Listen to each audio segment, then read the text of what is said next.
final score, Stockport County 2, Wrexham 0. And I'm a bit bemused, I guess, if I'm completely honest. I feel like there's a lot of questions coming out of that, and I'm not totally sure what the answers are. Certain basics are very, very clear. First half was poor again.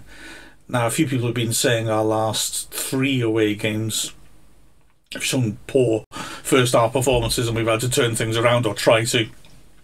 The Weymouth game was an obvious example, and then before that, the Torquay match. I'd argue that the pattern goes back rather further than just that. The Hartlepool win, we were lucky to be 0-0 at half-time in that match, quite frankly. And also the draw at Bromley, that bizarre, lengthened first half. Were it not for Dibble, we would have been miles behind in that one. So it is a real pattern, especially in away games. Home games, not so much. Home games feel sometimes like the opposite. Altrincham game, for example, where we played well in the first half and then didn't recover from the goal. But yeah, this pattern of coming out, playing very poorly before the break and then picking her up is a little bewildering to me, not least because we do pick it up, you know, all those games. There has been a marked improvement in the second half. We won a couple of them as a result. This one, the first half, in some senses, wasn't as abject as, say, the first half at Weymouth. I mean, that was shocking. But we created nothing. And that was a massive concern. Stockport are a good team, okay. Stockport may do that to teams as the season goes on. They've certainly got a hell of a lot of firepower. And in some elements of the game and in some periods of the game in the first half, we matched them. But they opened us up far too easily. For me, I just felt they played a box midfield with one man up front, and it worked well. Jennings, in particular, it's my first away game of the season, this, and it was interesting watching Jennings off the ball. That he knew full well where the space was, and he was dictating his movement purely by hunting out that the space around Deuter, as they called Thomas Muller. So he'd be breaking forwards when the ball was on the right flank, and constantly watching what the Wrexham players are going to do. If they're going to come back and drop deep in midfield, he'll drop off and find space. If they stepped up in midfield to try and challenge, he'd run in behind. And you could just watch him always looking around him and looking at when to check out and find that room to create something. The first goal was created in exactly that way, and he just kept doing it. And I just thought we were a bit outmanoeuvred. You know, the three we had in the centre of midfield, I thought, outnumbered Stockport 2. If you look at it just in terms of their double pivots, but if you look at them as a box midfield, we're the ones outnumbered in the centre of the pitch.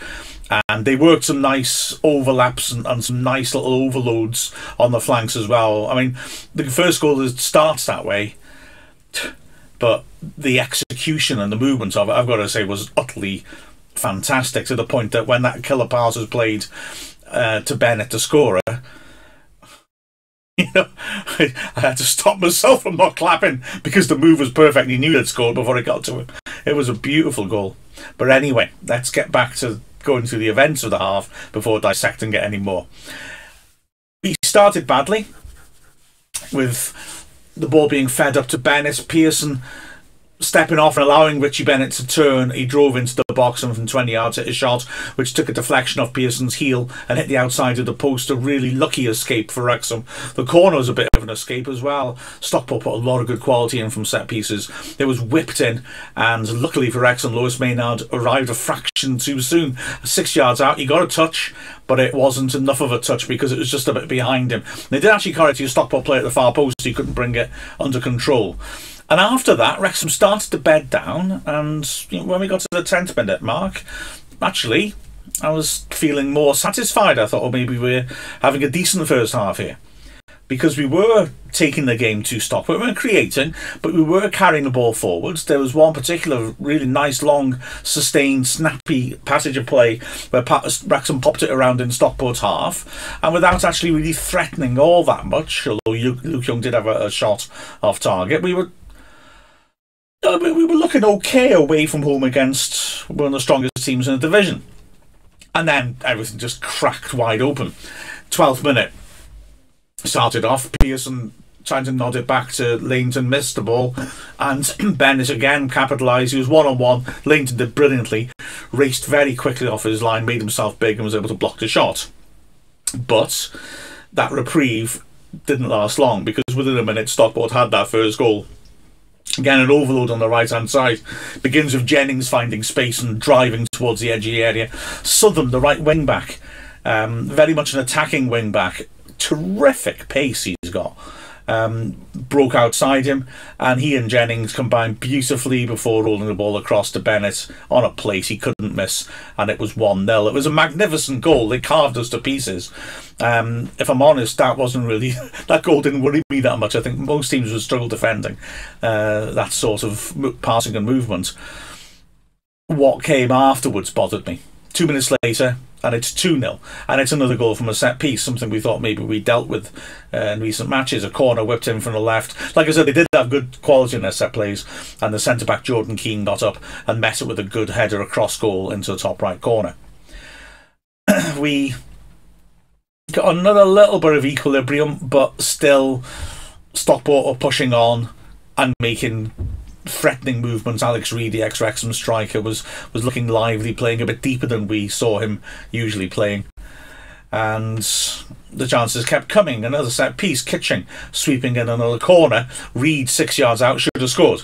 Stooping a little bit behind him, but he should have done a lot better. He put a free header over from 6 yards out. He'd have another opportunity from a corner at the end of the half. Another good delivery by Kitching, and Reid this time met it really well, and pretty sure it was a superb save by Leighton. It certainly hit the post, but I think Leighton, stretching acrobatically, just about managed to touch it onto the post, and it went away. When it dropped back down on the edge of the area, Maynard smashed in a 20-yarder.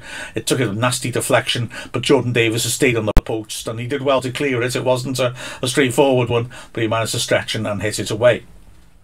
Now, why have I not been mentioning Wrexham threats? There weren't any. I don't recall Hinchcliffe having to make any saves in the first half. He certainly didn't have any corners. However, look, I'm going to say this, but it must not obscure us from how bad that first half was. And in fact, to be fair, Dean Keats went further than that in his post-match interview. He wasn't really interested in being drawn on the second half improvements because he was not happy with the performance.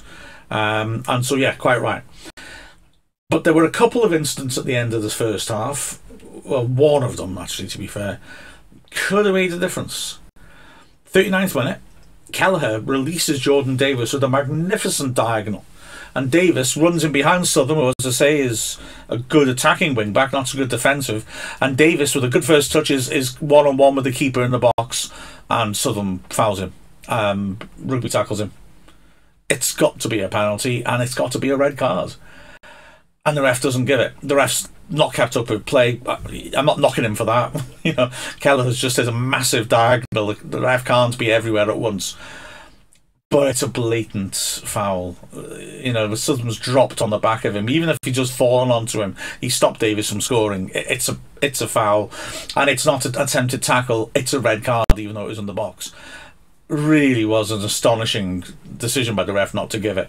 Now, bearing in mind how Wrexham improved after the break, if that had been a penalty which we converted and Stockport were down to 10 men, we may well have done 2 Weymouths in a row. But, you know, don't let that obscure you from the fact that the first half wasn't good. However, that was perhaps the key moment of the match, bizarrely, the non-given penalty. We had another shout for a penalty in added time. This was not a convincing shout at all. Ponticelli did well on the left-hand side of the box and dinked the ball back across the face of goal. Hall Johnson made a good run into the 6-yard box, but the ball was over his head and behind him. Maynard was leaning on him. Hall Johnson went down too easily and demanded a penalty, and the ref was right not to give it. Although I would say, you know, the ref, maybe I was thinking, knew that he should have given the first penalty, and that was an opportunity to sort of make things even and give us one. But no, he was right. It shouldn't have been a penalty. There were no changes at half-time, but as I mentioned there, in those 2 incidents, the penalty shouts are from our wing-backs. Now that's something we failed to do until the very end of the first half, getting those wing backs high up the pitch, and we need to be doing that if we're going to make the three at the back work. Well, they continued in the second half. Wrexham didn't make any changes, but the mentality was different. They were getting a lot closer to their opponents. The wing backs were pushing on, and the second half was a totally different game, to be fair. The problem is, I mean, if we'd started that like that in the first half, then we'd have been delighted. But it seemed, once again, to need a bad first half and a telling off at the break to spark the reaction. So Wrexham immediately started off well. A good drilled cross in to the box within the first 30 seconds of the restart. And 3 minutes in, there was another opportunity. This time Davis started her off a lovely switch from the left-hand side to open the pitch up. Hall Johnson carried it forward, stood the ball up to the edge of the area. Kwame Thomas nodded it on, and Jordan Ponticelli, well, a glorious opportunity, one-on-one with the keeper. The ball bouncing up a little bit, so he decided, because the keeper committed himself a long way off his line, to lob him, and he just got way too much on it and put it well over the bar. It was a horrible miss. And a huge blow again, because I think a goal then also would have changed the dynamic of the game massively. That's not an excuse, because you score, teams that score chances win games, teams that fail to take chances lose games. But it was a heck of a chance. I'm so disappointed for Ponticelli, who's a player that I rate highly, but his pre-season was wrecked by injury. His season's been stop-start, and he needs a goal. He needs to get things going. This was quite similar to the chance he had in his debut at Harrogate when he was one-on-one and put it over, but he had maybe a little bit more time to think about it, and unfortunately didn't hit the target. Soon after that was a controversial moment at the other end. Good breakaway. It was carried forward by Maynard, surging from midfield. He popped the ball to Bennett, who was excellent up front, who he did well to lay the ball back to Maynard to put him one-on-one with Leighton. As long as he hit the shot early, he was on the edge of the box, defenders either side of him, but as long as he hit the shot early, nobody was going to be able to stop him. He hit it, and Leighton got down low to his right and saved it fairly comfortably. Pearson, though, was lunging to block and made contact with Maynard. Stockport was shouting for a penalty. The referee said not. I have an issue with this referee's decision. Well, I suppose with all referee decisions. This is always something that makes me rage a bit. I've never understood why referees have the attitude of, if you've got the shot off, it doesn't matter if someone clatters you afterwards. Clearly it matters. If someone gets punched in the face off the ball, the player who does the punching still gets sent off. It's still an offence. It doesn't matter that, the ball's gone now. I don't get that at all. I mean, on the halfway line, it's a late tackle and a bucking, and in the box for some reason, as long as you get your shot off, it doesn't matter if someone followed through on you afterwards. So, all right, the referee is refereeing the game in accordance with the norms of officiating these days. But for me, it was a penalty. Pearson's lunging in desperately. He's caught Maynard after the ball's gone. It's a no-brainer. It's a penalty. Anyway, so possible turning point the other way there. But Wrexham were dominant in the second half. The midfield was playing much higher up the pitch. The defenders were looking more confident. The wing-backs were playing as wingers, essentially. And it was much improved. Davis there was a free kick given on the edge of the area. Davis ripped it in with good shape, but Hinchcliffe was able to get across to his left to hold on to it.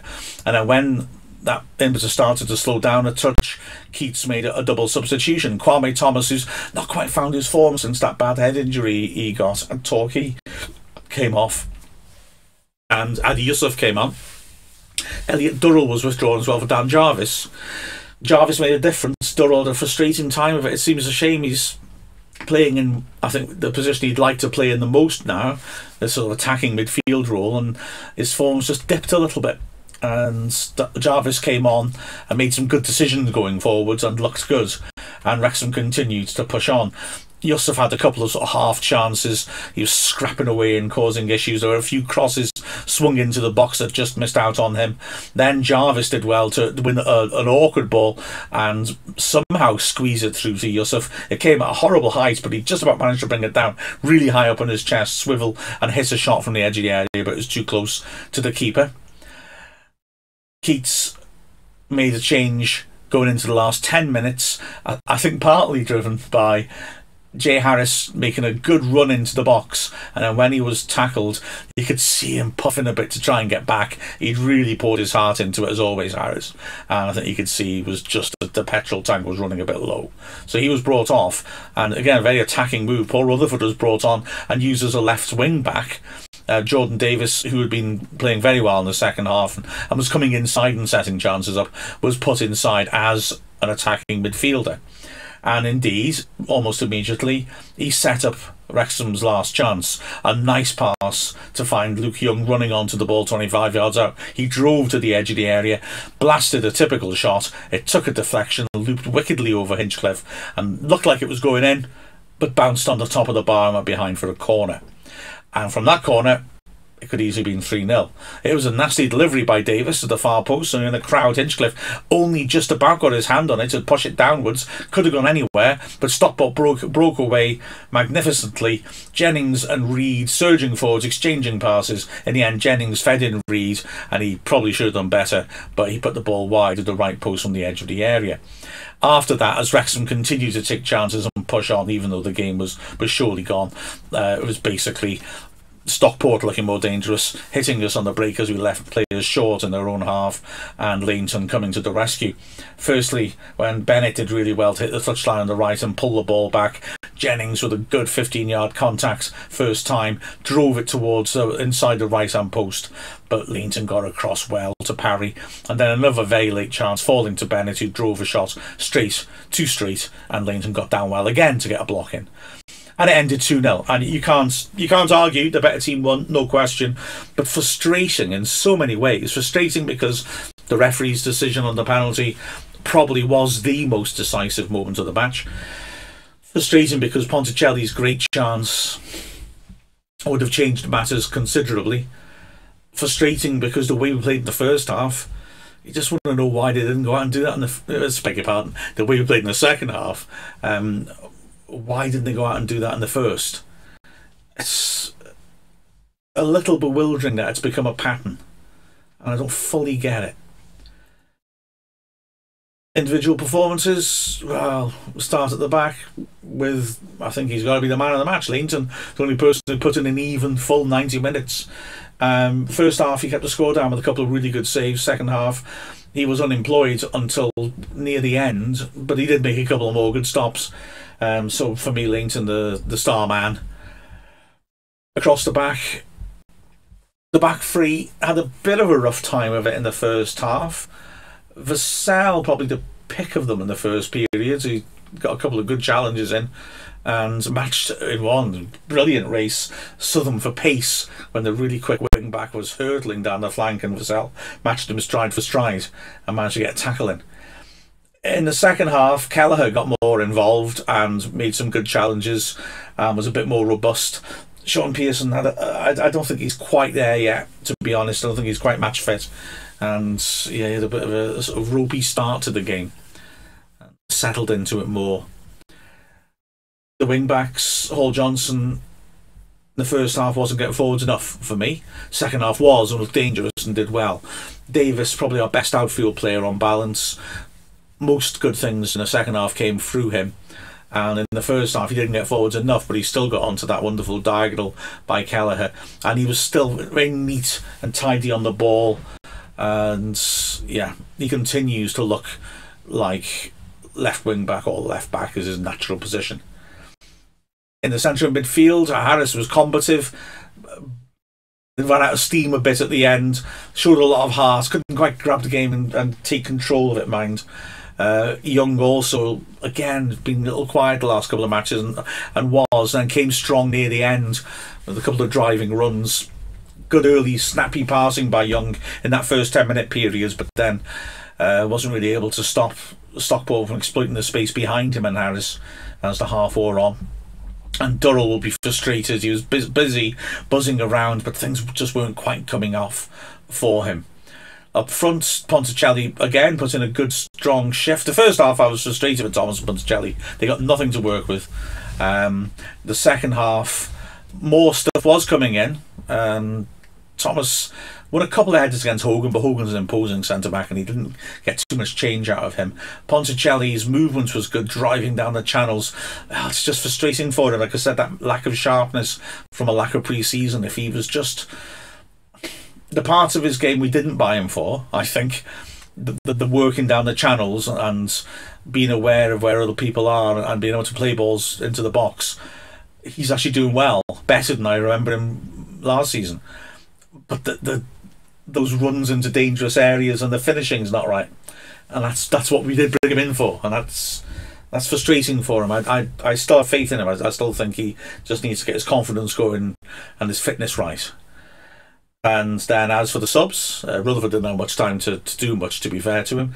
The double sub worked. Yusuf had a busy game. He was engaging with the centre-backs, backing into them, causing trouble, fouling them too often, as he often does, but he was a handful. And Jarvis, I thought, prompted intelligently, moved the ball around intelligently, looked to find space, and I think it's time for him to get a bit of a chance. If we stick with the three in midfield, I think it's time for him to be given some starts and see if he can influence matters more. But it's a disappointing defeat. There's still a long time to go this season, but we've wasted a lot of points. I mean, can't stop thinking everywhere around the world in this bizarre year, the football's inconsistent. PSG aren't top in France. Bayern is sort of wobbly a bit in Germany. Real Madrid and Barcelona are both off the pace. Liverpool let 7 goals in. City got battered at home in a game. There's just, everything's weirdly inconsistent. And throw that into a league where everyone can beat everyone else, as the cliche goes, you really have got something. I just feel like this is all just jostling for position, but we've got to not be disadvantaging ourselves with these erratic, patchy overall performances. Bad first half and then a good second half. We've got to find a way of getting out of the traps early in these away games and imposing ourselves from the start. A bit of self-confidence in our ability to do that would probably go a long way. I don't know.